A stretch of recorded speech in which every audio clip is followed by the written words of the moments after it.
Selamat siang Ibu Bapak, saya Corvinus Wahyu Nugroho, Pendeta Jemaat GKJ Sidomulyo, yang juga dipercaya oleh teman-teman gabungan kelompok tani ICS Sidomulyo. Saya akan memulai untuk bercerita tentang keberadaan gabungan kelompok tani ini. Jadi gereja sejak awal memang sudah mempunyai konsep pelayanan dengan filosofi gereja yang berpagar pangkok, bukan berpagar tembok. Gereja yang mencoba untuk membuka diri, gereja yang care untuk kemudian bisa bekerja sama dengan siapapun, apapun keyakinannya. Dan itu yang mendasari pelayanan kami melalui majelis bidang kesaksian dan pelayanan, yang di dalamnya ada pengembangan ekonomi jemaat, yang kemudian dari situ kami mencoba untuk melihat potensi-potensi yang ada, sumber-sumber daya yang ada, dan sesuai dengan background saya sejak masih bujang, kemudian dipanggil untuk menjadi pelayan Tuhan di gereja. Kami terus konsisten dengan panggilan memulihkan kembali alam ciptaan Tuhan yang telah dirusak oleh manusia ini melalui program pertanian organik, dan itu yang menjadi ikon dari program-program yang kami lakukan. Pada awalnya memang tidak mudah untuk membangun ini, karena memang kami harus benar-benar bisa dilihat, bisa dirasakan keberadaan gereja itu di tengah kehidupan masyarakat, dan pada akhirnya bisa diterima. Nah, salah satu yang kami bidik adalah pertanian, karena memang pertanian bagi kami selain sebagian besar persentase jemaat itu adalah sebagai petani, penggarap maupun petani di lahannya sendiri, maka itu yang kemudian mendasari kami untuk kemudian mencoba untuk mendekati dengan pendekatan-pendekatan yang kami lakukan. Pendekatan-pendekatan itu mulai masuk ke kelompok-kelompok tani di wilayah pelayanan gereja-gereja Jawa Sidomulyo. Kami coba untuk sosialisasikan tentang kesadaran berorganik, mengkonsumsi produk-produk makanan sehat dari hasil pertanian. Ya, dari situ kemudian mulai banyak kelompok-kelompok yang tertarik untuk kemudian minta saya datang, kemudian bersosialisasi, sharing soal pertanian ini, karena pada prinsipnya mereka pun juga dengan pola pertanian konvensional sudah jenuh, karena realitanya adalah bahwa grafik pertanian konvensional itu menuntut mereka untuk semakin meningkatkan produk pupuk, semakin meningkatkan produk pestisida, yang itu mereka semuanya nggak bisa membuat sendiri, tapi mau nggak mau mereka harus beli. Nah, ketika share itu sampai kepada titik bahwa sebenarnya dari awal, dari sejak semula Allah menciptakan kita itu sedemikian rupa sehingga kita dibekali dengan akal budi yang bisa kita pakai dalam rangka melakukan mandataris Allah. Saya selalu memprovokasi, dalam tanda kutip kata ini provokasi itu,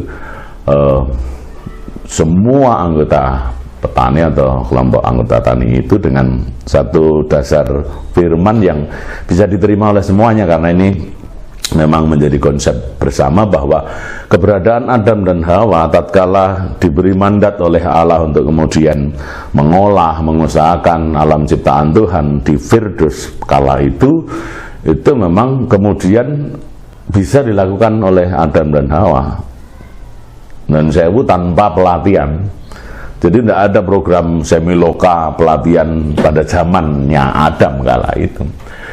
Tapi ketika mandat itu diberikan, mandat itu include dengan apa yang telah disediakan oleh Allah di sekitar Adam dan Hawa, dan itu yang kemudian dengan akal budi yang dimiliki dipakai oleh Adam dan Hawa untuk kemudian mengolah alam ciptaan Tuhan, melestarikannya, mempergunakannya.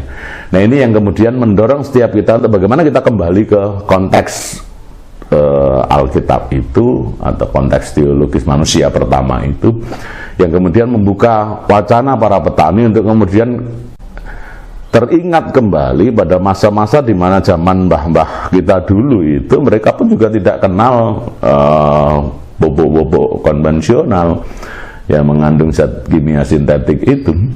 Bahkan mereka nggak ngerti zat kimia sintetik itu apa, tapi karena dikondisikan, diposisikan, maka mau nggak mau mereka ngikut terus, dan akhirnya ketika sampai kepada titik tertinggi pada grafik penggunaan pupuk yang terus bertambah, penggunaan pestisida yang terus bertambah, mereka kemudian disadarkan akan pentingnya kembali memulihkan alam ini, mulai dari pengembalian struktur tanah dan sebagainya, sampai akhirnya melalui itu mereka kemudian tertarik untuk kemudian kita terus sharing, terbentuk kelompok-kelompok yang kemudian oleh Gereja Kristen Jawa Sidomulyo keinginan besar itu ditangkap dengan kemudian mewadai mereka di dalam kelompok ICS, Internal Control System, yang kemudian melalui kerjasama dengan Yayasan Trukajaya Salatiga di bawah Sinode GKJ, kami bersama-sama memfasilitasi dengan memberikan wadah kepada mereka. Dan dari sanalah kemudian gereja membuka diri, pertemuan di dalam gereja, dan dihadiri. Menarik ketika salah satu anggota ICS ini adalah Mbah Kaum Rais.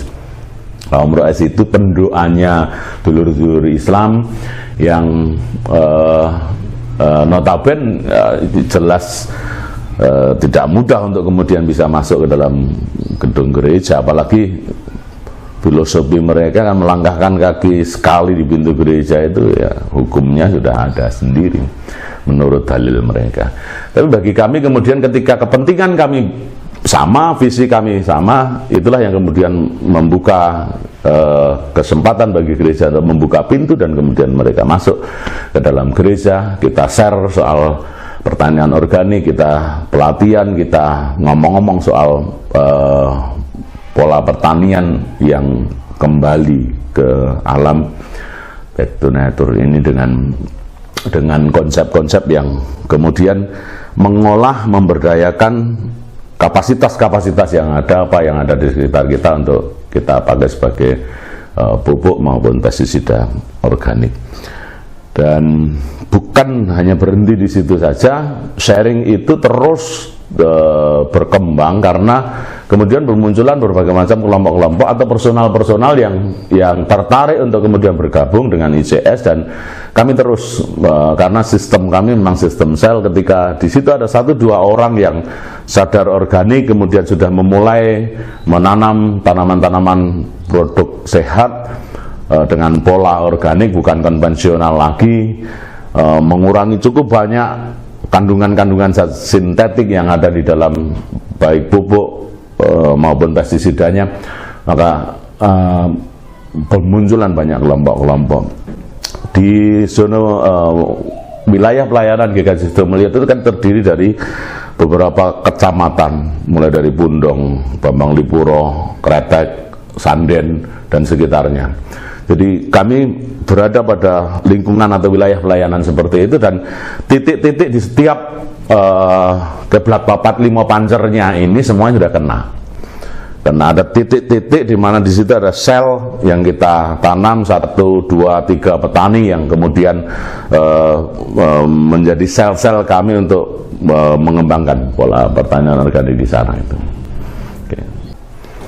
Oke, jadi kelompok-kelompok tani itulah yang kemudian kami wadahi. Tadi kami sudah membicarakan soal itu di gereja melalui karena terdiri dari berbagai macam kelompok, maka kemudian kami menyebutnya gabungan kelompok petani atau Gapoktan. Ini mungkin istilah yang lebih enak kita dengar karena lebih sering kita dengar melalui program pemerintah.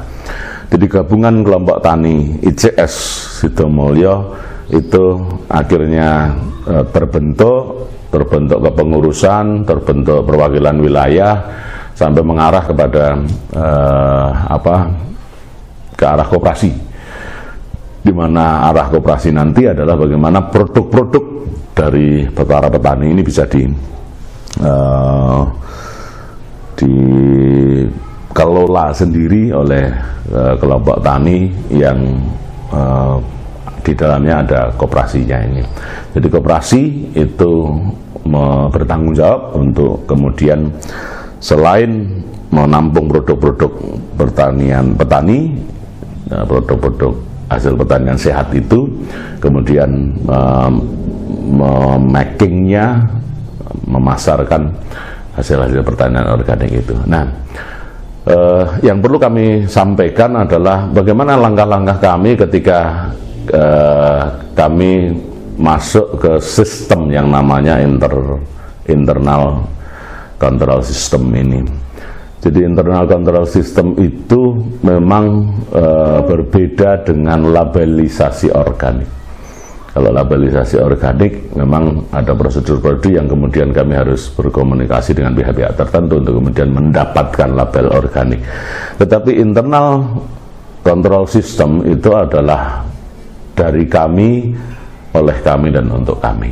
Itu secara sederhananya. Artinya bahwa melalui gabungan kelompok tani itu kami membentuk satu tim yang bertugas untuk melihat mulai dari penyiapan lahan, pembenihan, perawatan, penanaman, perawatan, penggunaan pupuk pestisida sampai kepada panen dan pasca panennya.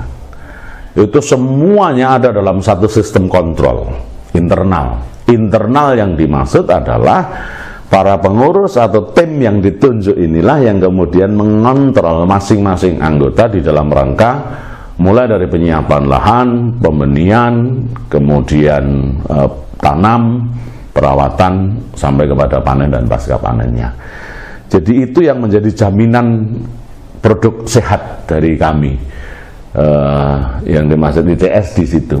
Jadi sampai akhirnya ketika panen dan pasca panen pun yang menjadi label organik kami adalah ICS itu.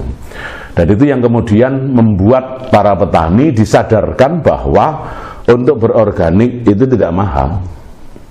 Untuk berorganik tidak mahal karena memang kita sendiri bisa dengan membangun jejaring, kemudian internal kontrol sistem berjalan, maka praksis produk-produk yang kita hasilkan itu dijamin kesehatannya. Kita tahu mulai dari penyiapan lahannya, kita tahu mulai dari pembibitannya, kita tahu dari asal bibitnya, pembibitannya, kemudian tanamnya, pola yang dipakai, sampai kepada panen dan pasca panennya. Semua yang kaitannya dengan pengolahan hasil tanam, perawatan, tanam, pembenihan, memilih benih dan sebagainya, selalu kami bicarakan dalam setiap pertemuan-pertemuan. Jadi ini soal ICS itu sendiri. Lalu bagaimana ke depan setelah ICS terbentuk dan mulai berjalan. Jadi kelompok-kelompok tani ini intens mengadakan pertemuan, dan di dalam setiap pertemuan anggota ICS ada di sana, pengurus ICS datang dan bersama dengan mereka, sehingga keberadaan kelompok-kelompok ini yang kemudian tergabung menjadi Gapoktan ICS Sidomulyo ini selalu termonitor, dan bahkan kami bisa mempunyai data-data kelompok tani A dengan menanam satu produk tanaman tertentu sudah sampai mana tahapan-tahapannya, mana yang sudah panen, mana yang produk, mana yang misalnya produk padi hitamnya, mana beras mentek wanginya mana dan sebagainya. Itu kami punya data itu, dan dari situ kemudian kami jadi tahu melalui koperasi bisa ditata sedemikian rupa bagaimana kemudian koperasi mengelola ini jika sudah sampai masa panen. Dan ini kami sudah lalui itu ketika di satu kelompok tertentu Grodo misalnya panen rajo lele, bagaimana kami melalui koperasi itu kemudian memasarkan itu melalui packing, pemasaran, link-link yang kami punya untuk kemudian bisa memasarkan produk-produk mereka, termasuk di kelompok Tirta Maju di Tirta Mulyo Tirta Kletek ini yang kemudian kami bisa bersama-sama dengan mereka. Cukup menarik, satu hal yang perlu saya sampaikan adalah di kelompok Tani Tirta Maju ini. Nah, kelompok Tani Tirta Maju ini diketuai oleh Pak Dukuhnya sendiri. Kemudian ada sekitar 30-an 5 anggota, yang kemudian notaben yang Kristen anggotanya hanya 1. Dan setiap kali pertemuan ada anggota, ada 1 warga jemaat di situ, dan 1 lagi yang cukup menarik, mungkin ada pendeta di dalam setiap pertemuan kelompok tani. Dan keberadaan kami bukan mereka lihat sebagai kapasitas pendetanya, tetapi sama-sama petaninya yang bisa bersama-sama dengan mereka bicara soal pertanian, dan mereka melihat tidak melihat fokus kepada kependetaan, tetapi lebih kepada teman petani yang bisa bersama-sama berbicara soal dunia pertanian dengan mereka. Itu yang sangat menarik, dan ada banyak titik-titik yang lain yang cukup. Setiap kelompok pasti mempunyai image, mempunyai identitas sendiri, baik itu kelompok yang di Mbaros, ini kelompok yang di pinggir pantai, ada kekasan-kekasan yang mesti kita sikapi, kita pergumulkan bersama untuk kemudian mensikapi. Setiap kelompok pasti mempunyai pergumulan-pergumulan yang kaitannya dengan dunia pertanian yang mesti kita sikapi bersama.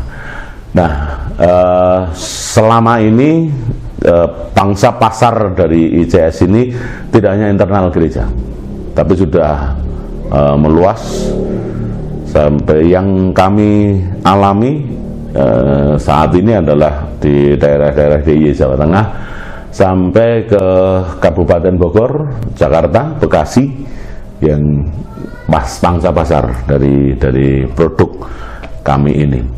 Jadi sekali lagi labelisasinya adalah melalui internal control service ini, yang melalui itu kemudian kami dimampukan untuk kemudian memberi keyakinan kepada customer untuk kemudian yakini bahwa produk kami adalah produk sehat. Jadi kami menyebutnya produk sehat, bukan langsung ke organik begitu. Karena memang bagi kami adalah yang terpenting bukan soal labelisasinya, tapi yang terpenting adalah kami bisa mempertanggungjawabkan bahwa produk kami itu adalah produk sehat. Begitu saudara-saudara semuanya yang bisa saya sampaikan. Jadi keberadaan kami selaku gereja yang mencoba untuk menempatkan diri dalam kapasitas gereja berpagar mangkok bukan tembok, sampai kepada bagaimana gereja bisa dipakai sebagai tempat untuk perjumpaan lintas iman, lintas golongan, bahkan lintas suku, yang kemudian kami bisa bersama-sama dengan kepentingan bersama mencapai satu tujuan bersama. Intinya adalah bagaimana kita mengkonsumsi makanan-makanan dan memproduksi, bukan hanya mengkonsumsi, jadi memproduksi dan mengkonsumsi produk-produk tanaman sehat melalui gabungan kelompok tani ICS GKJ Sidomulyo ini. Dan ingin saya aturaken matur nuwun, Tuhan memberkati kita.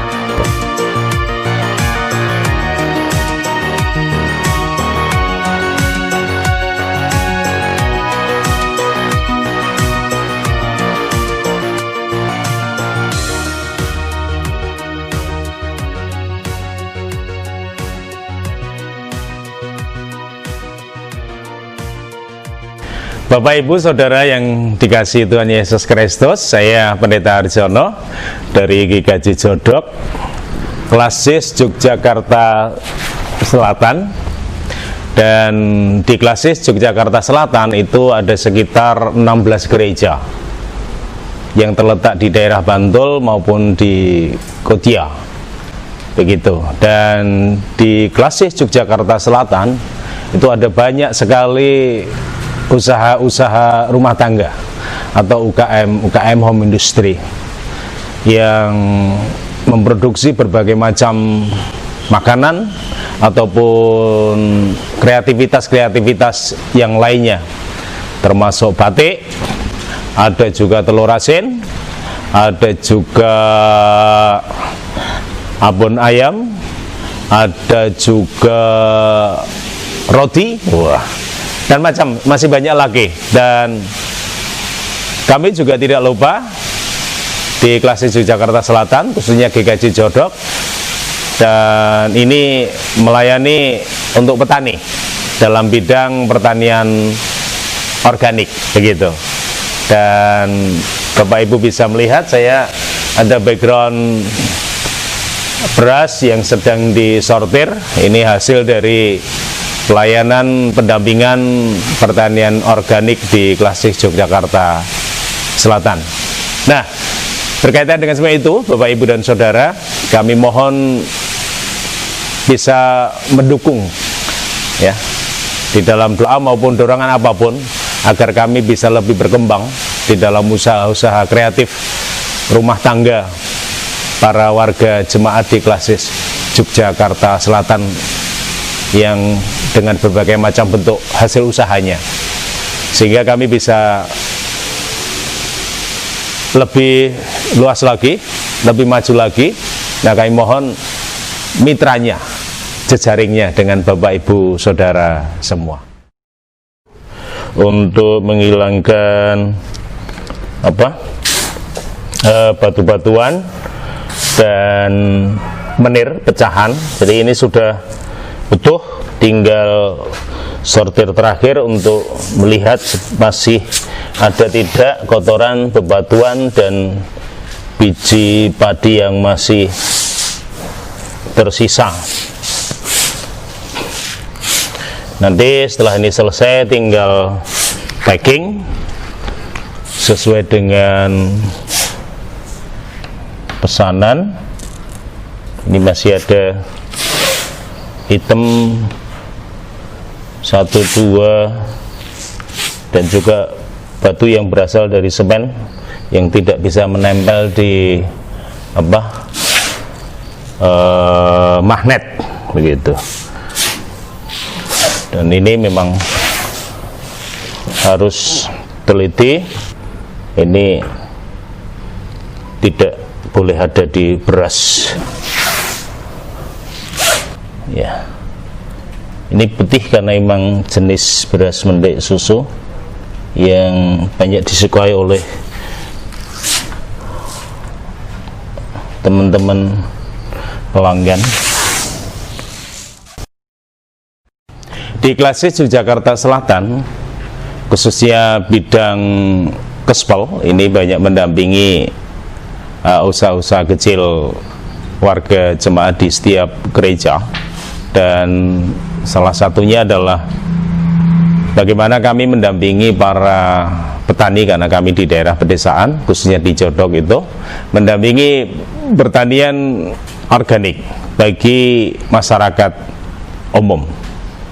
Bagaimana kami melayani mereka, mendorong mereka, dan mensupport mereka untuk bisa melakukan sistem pertanian organik secara kontinu.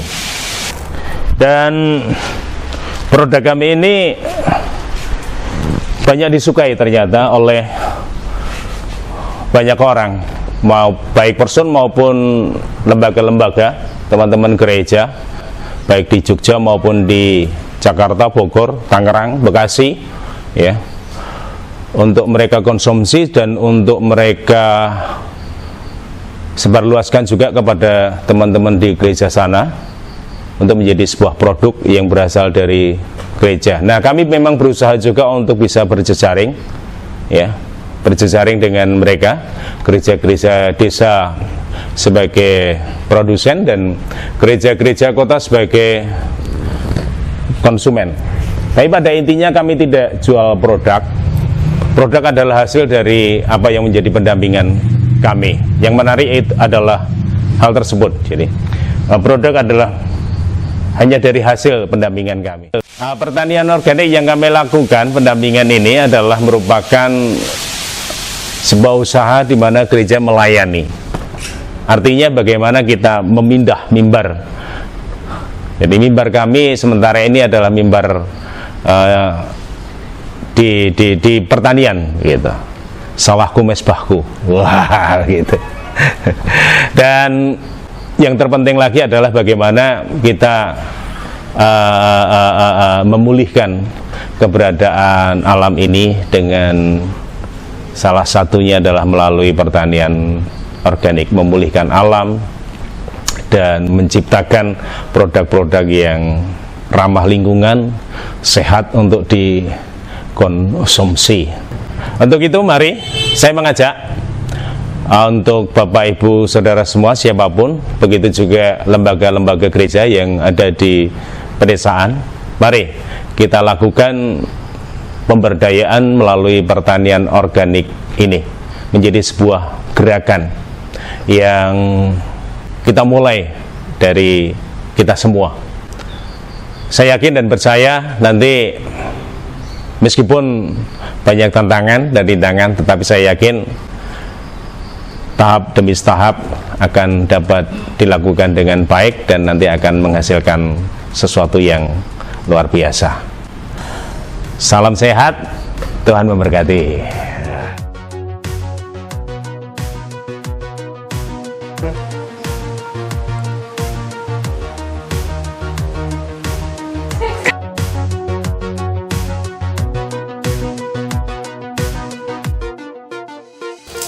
Kronologi sejarah ICS terus produk